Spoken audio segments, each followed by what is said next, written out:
जफा जुमा शब 8 बजे। कहीं वो खुद को कोई नुकसान ना पहुंचा ले रहे हो ना, ये मेरा भी तो सोचो। आप ही का सोचना हूँ ना, आपको तो पता है कि कदर जहाँ तुम्हारी डिग्रीज लगी हुई हैं, ये भी तुम्हारी अचीवमेंट है। खुद को सजा दे। की सजा क्या?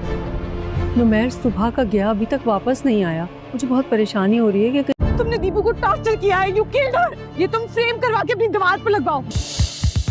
जफा जुमा शब 8 बजे।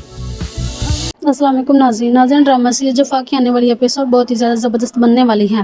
नेक्स्ट एपिसोड में आप देखने वाले हैं नुमैर को इसकी की हुई गलती का बहुत ही ज़्यादा गिल्टी फील हो रहा होता है और डॉक्टर ज़ारा को भी ये बात मालूम हो गई है कि नुमैर का बहुत ही मुश्किल वक्त चल रहा है और इसे इस वक्त में मेरी ज़रूरत है, इसलिए वो डॉक्टर नुमैर को मिलने के लिए बुलाती है और डॉक्टर नुमैर इससे यही कहते हैं कि ये सारा का सारा कसूर मेरा ही है, मैंने ही दीपू की जान ली है। डॉक्टर ज़ारा तो ये समझ रही होती है कि शायद डॉक्टर नुमैर दीपू के चले जाने का सदमा बर्दाश्त नहीं कर पा रहे, इसलिए वो ऐसी बातें कर रही हैं। इसलिए डॉक्टर नुमैर इन्हें डीएनए टेस्ट की रिपोर्ट दिखाता है और इन्हें बताता है मैं अपनी बेटी अनादिल का डीएनए टेस्ट करवाने के लिए गया था और वहाँ पर दीपू ने मुझे देख लिया और ये बात इससे बिल्कुल भी बर्दाश्त नहीं हुई और इसलिए इसने खुदकुशी कर ली। और डॉक्टर ज़ारा जैसे ही डीएनए टेस्ट की रिपोर्ट देखती है तो वो बहुत ही ज़्यादा चौंक जाती है क्योंकि वो बेटी डॉक्टर नुमैर की ही होती है। डीएनए टेस्ट की रिपोर्ट देखने के बाद ये बात साबित हो जाती है कि दीपू तो पाक दामन ही थी। डॉक्टर ज़ारा बहुत ही ज़्यादा गुस्सा कर जाती है और नुमैर की काफ़ी इंसल्ट भी करती है और नुमैर से कहती है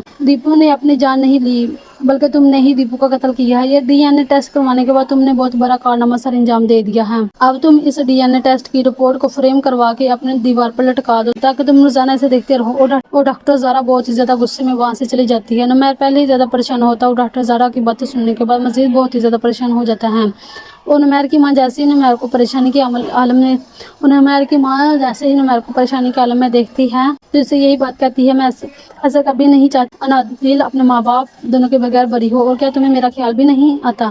तुम्हारे सिवा मेरा इस दुनिया में कोई भी नहीं है। नुमैर अपनी माँ को जवाब देता है बस आपका ही ख्याल है इसलिए तो मैं कुछ भी नहीं कर रहा। लेकिन नुमैर बहुत ज़्यादा परेशान होता है। नुमैर सुबह घर से जाता है और सुबह से शाम हो चुकी होती है और नुमैर की कोई खैर खबर नहीं होती और नुमैर की माँ बहुत ज़्यादा परेशान हो जाती है और वो डॉक्टर ज़ारा को फ़ोन करती है और इन्हें कहती है कि नुमैर सुबह से घर से चला गया है और इसकी कोई खैर खबर भी नहीं है और ना ही वो मेरा फ़ोन उठा रहा है और मुझे इस बात की बहुत ही ज़्यादा टेंशन हो रही है कहीं वो अपने आप को कुछ कर ही ना ले।